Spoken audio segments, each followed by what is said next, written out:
badge, a hoodie, and a city about to be shaken to its core. When two Savannah officers stopped a calm black man for looking out of place, they thought it was just another routine show of authority. But what they didn't know, he wasn't just any man. He was their new boss, the Director of Internal Affairs. And the moment those cuffs clicked, they didn't just arrest a man, they triggered a reckoning. This is a story of blind power, buried truths, and a justice that doesn't knock. It kicks the damn door in. Drop your city and time in the comments. We're watching with you.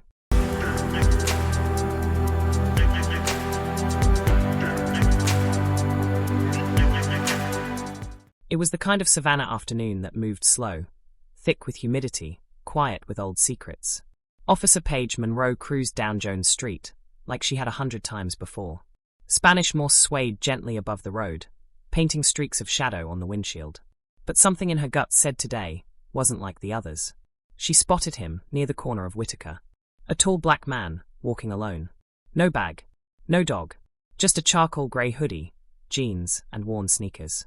He moved with a calm, steady rhythm, unhurried, like someone with nothing to prove. But to Paige, that calmness read like defiance. She slowed the cruiser, watched him. Something about the way he carried himself. It didn't sit right. Not here. Not in this neighborhood. The tires crunched gravel as she pulled over.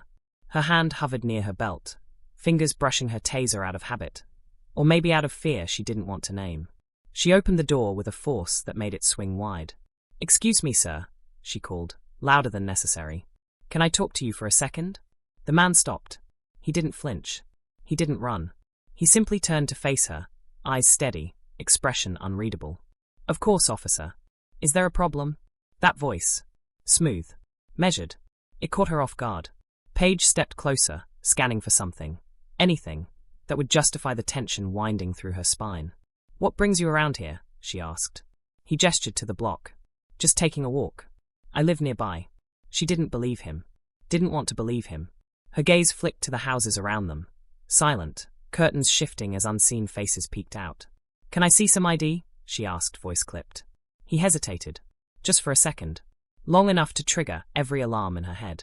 "Is there a reason you're asking?" he said, polite but firm. There was steel under the surface now, like the calm was just a sheath hiding a sharper truth. "We've had reports," Paige replied. "You match the description." "What description is that, exactly?" No answer. Just her stare, her doubt, her unspoken belief that he didn't belong. "I'm not who you think I am," he said. "Then prove it." And then he did. With one step forward, with a voice that cut through the humid air like a blade, he said, "I'm Leonard Hayes. I'm a police officer. Internal Affairs. Check with your precinct." Paige blinked. The name meant nothing. Not yet. But his certainty made her hesitate. Her fingers twitched near her radio. Behind them, the neighborhood watched. "You're making a mistake," Leonard said. But the wheels were already turning. The call for backup crackled through the speaker. 2 more cruisers pulled up fast. And in the stillness of the street, with the birds gone silent and the sun hanging low, Officer Monroe gave the order. "Detain him." The cuffs snapped. The metal bit. And the first domino fell. The station was cold. Sterile. The kind of place where the fluorescent lights made your skin look pale and guilt feel heavier. Officer Monroe led Leonard through the doors with the confidence of someone who thought she'd done everything by the book. But behind that confidence, something sharp had begun to stir doubt. The precinct fell quiet the moment they stepped inside. A few heads lifted. One officer dropped a pen mid-sentence. The booking sergeant, Granger, frowned as Paige approached the desk. "Suspicious individual," she said briskly. "Refused ID. Uncooperative." Leonard didn't protest. Didn't explain. He just stood there, the cuffs glinting under the buzzing lights, his calm like a spotlight on the chaos around him. "Name?" Granger asked. Leonard turned his head slowly, locking eyes with Paige before answering. "Leonard Hayes." There was weight in the way he said it. Granger's pen froze midair. "Spell that?" he asked cautiously. Leonard did. Clearly. Slowly. Paige shifted from one foot to the other, arms crossed, watching Granger's face change. His brow furrowed. His mouth tightened. "Take him to holding," Paige said. Granger hesitated, his eyes darting between them. But he didn't argue. He gave Officer Thomas a small nod. Thomas stepped forward, his posture stiff. He looked like he wanted to say something. Anything. But the words never came. Leonard paused at the cell door. "You still have a chance to do the right thing," he said, voice low, meant only for Thomas. The young officer said nothing. The door clanged shut behind him. Page returned to the front desk, fingers tapping against the incident report form. The phone rang. Granger answered. His eyes widened almost instantly. "Monroe," he said tightly. "You might want to stay put." "Why?" He didn't respond. Just handed her the receiver. She took it. "Officer Monroe." The voice on the other end was a blade wrapped in fury. "This is Chief Dalton. Do not touch your suspect. Do not speak to him. I'm on my way." Click. The silence after that was deafening. Page stared at the phone, a chill climbing her spine like a slow-moving shadow. Around her, whispers buzzed like static. Officers glancing, then glancing away. The hallway stretched longer than it should have. And then, the front door slammed open. Chief Dalton stormed in, his face flushed, his jaw clenched like it could snap. "Where is he?" he barked. Page stood instinctively. "Holding. Room 3. He didn't stop. Didn't look at her. Just barreled down the hall like a storm ready to strike. Minutes later, the cuffs came off. Leonard didn't gloat. He didn't rage. He simply looked Dalton in the eye and said the words that would shake the foundation of the department to its core. "You have a problem in your house, Chief. And now you've handed me the keys to clean it." And with that, the shift began. A slow, devastating unraveling. Not of one day, but of everything the department had hidden for years. And Paige Monroe, she had just become the face of it. The glass doors of the precinct barely closed behind Leonard before the storm outside surged forward. Cameras clicked like gunfire. Reporters shouted his name. Protesters raised hand-painted signs that had appeared as if summoned by fate. The moment Page had snapped those cuffs around his wrists, Savannah had begun to tremble. But now, with Leonard Hayes free and standing tall under the weight of flashing lights and righteous fury, the city held its breath. "My name is Leonard Hayes," he told the crowd, voice calm but cutting. "I am the Director of Internal Affairs for the Savannah Police Department." The crowd gasped as if struck. "I was wrongfully detained, profiled, and humiliated by the very officers sworn to protect this community." Inside the precinct, Page stood frozen behind the blinds of the front window. Her badge felt like it weighed 100 pounds now, though she hadn't touched it since the chief's arrival. Her name was on every mouth, even if it wasn't spoken aloud yet. Her face, once respected, was now burned into every news feed and headline across the state. Dalton tried to spin. He called emergency meetings. He shouted into phones and barked orders like a man trying to plug a sinking ship with his bare hands. But it was no use. Leonard's truth rang louder than any excuse. That afternoon, civil rights lawyers were already circling. Calls from the mayor's office piled up. Community leaders who had been waiting in silence finally found their voices. They weren't just angry, they were ready. By nightfall, rallies had started across town. Not just angry chants and fist-pumping slogans, but candlelight vigils. Silent marches. Families gathered outside the courthouse. It wasn't chaos. It was clarity. Savannah wasn't rioting. It was reckoning. Inside a quiet motel room, Paige sat alone, watching herself on the news. There she was.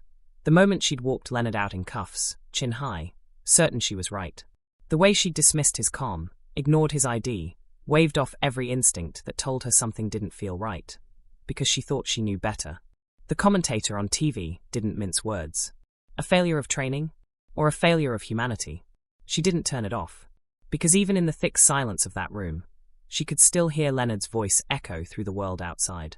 "If it can happen to me, it can happen to anyone." Across town, Leonard wasn't resting. He wasn't basking in headlines or attention. He was working, meeting with lawyers, planning press conferences, lining up everything he needed to launch the most comprehensive investigation the city had ever seen. This wasn't about vengeance. It was about truth. About pulling Rod up by the roots, so deep and tangled it would take the whole forest with it. And Savannah? It wasn't just watching anymore. It was waking up. The next morning, Savannah woke up to a storm it couldn't sweep under the rug. The local newspaper headlines screamed in bold. "Top cop cuffed. Internal Affairs Director detained without cause." News vans camped outside the precinct. Protesters circled City Hall. Downtown windows bore fresh signs in block letters. "We stand with Hayes." Inside the precinct, everything felt brittle. Coffee sat cold in mugs no one touched. Officers whispered behind closed doors. Every hallway conversation paused when Leonard Hayes' name was mentioned, and the silence that followed said everything. At City Hall, Mayor Clifton faced a row of microphones. He looked tired, shaken, his tie slightly askew. "We're conducting an internal review," he said, words trembling under the weight of pressure. "Effective immediately, Officer Paige Monroe is suspended pending investigation." It wasn't enough. Not anymore. Because the people of Savannah had seen too much. And Leonard? He wasn't slowing down. He stood on the courthouse steps later that afternoon, flanked by civil rights attorneys and community leaders, a thick manila folder tucked under his arm. "In this folder," he said, holding it up, "are the names of every citizen who filed a racial profiling complaint against the Savannah Police Department over the past 5 years. Most were ignored. Many were erased." Gasps rippled through the crowd. "Today, we demand that every one of those cases be reopened." Behind the curtain of press conferences and public statements, the gears of justice began to grind. Federal investigators flew in under the radar. DOJ analysts slipped into the precinct under neutral credentials. Old cases were pulled from archives. Internal emails were subpoenaed. At the heart of it all stood Leonard. Tireless. Unflinching. He sat in late-night meetings with lawyers and city officials, mapping out patterns of misconduct. He visited neighborhoods long abandoned by promises of reform, listening to stories that had never reached a courtroom. He met with mothers who had buried sons, with teenagers who grew up afraid to walk home after dark. And he didn't just listen, he took notes. Names. Dates. Evidence. Meanwhile, Paige Monroe spiraled. Suspended. Shamed. Her name trending for all the wrong reasons. She sat alone in her apartment, watching herself on repeat. The cuffs snapping, Leonard's calm warning, the stunned faces of bystanders. Every frame was a mirror she couldn't look away from. Her inbox flooded with hate. Former colleagues stopped calling. Family offered awkward silence. One night, she stood at her window, watching protesters march beneath her building. Some carried signs with her face on them, others with Leonard's. They chanted not for punishment, but for change. And for the first time, she realized this wasn't about her. It never had been. This was about a city that had looked away for too long finally being forced to see. And now, Savannah itself was on trial. Not in a courtroom, but in the eyes of its people. By the time the federal lawsuit dropped, Savannah's cracks had widened into canyons. The civil rights complaint, filed by Leonard's legal team, didn't just name Paige Monroe. It named the department, the city, the system. Failure to train. Failure to discipline. Systemic racial profiling. The document hit like a thunderclap. 47 pages of unfiltered truth. Every buried complaint. Every ignored testimony. Every voice that was once silenced, finally documented, validated, and weaponized. Leonard didn't celebrate. He didn't need to. He stood before the press again, surrounded by faces old Savannah had tried to forget. Black fathers who had been stopped for walking home from work. Grandmothers whose homes had been raided without warrants. Teenagers who had spent nights in holding cells for matching a description. "I wasn't just handcuffed," Leonard said. "I was handed a key. And now I'm using it to unlock every door that's kept us out." Inside the precinct, the fallout was swift. Internal audits turned into interrogations. Officers were suspended. Some resigned. Others lawyered up. The blue wall that had shielded misconduct for decades began to crumble, brick by exposed brick. Paige Monroe's fate was sealed within days. Her termination letter arrived without fanfare. Just a printed sheet, folded neatly in an envelope. "You are hereby dismissed, effective immediately." No apology. No second chance. She sat on the floor of her empty apartment, surrounded by silence. No uniform. No badge. No illusion of righteousness left to cling to. And yet, in that stillness something stirred. Not redemption. Not yet. But the first bitter taste of truth. She had been part of something broken. And now, she couldn't pretend she hadn't known. Meanwhile, Leonard pushed forward. He launched a new initiative using the settlement money. The Hayes Accountability Center. A place where citizens could report abuse without fear, where legal resources were free, where the community itself set the standards for justice. Savannah began to shift. The city council passed sweeping reforms. An independent civilian oversight board was created, with real authority. Every officer was required to undergo annual anti-bias training. Patterns of profiling were tracked and made public. Transparency wasn't just a promise, it became policy. It wasn't perfect. Leonard knew that. There were still voices fighting change. Still whispers that tried to discredit him. But the crowd chanting outside the courthouse wasn't chanting his name anymore. They were chanting the future. One filled with accountability. With equity. With voices that couldn't be silenced anymore. One warm evening, Leonard walked past the precinct that once tried to humiliate him. A little girl held her mother's hand near the steps. She pointed at him, eyes wide. "Mom, is that the man who changed everything?" Her mother looked at Leonard, then back at her daughter. "No," she said softly. "He's the one who made us believe we could." Leonard didn't stop. He kept walking. Forward, always. Because this wasn't the end of the story. It was the beginning of something better.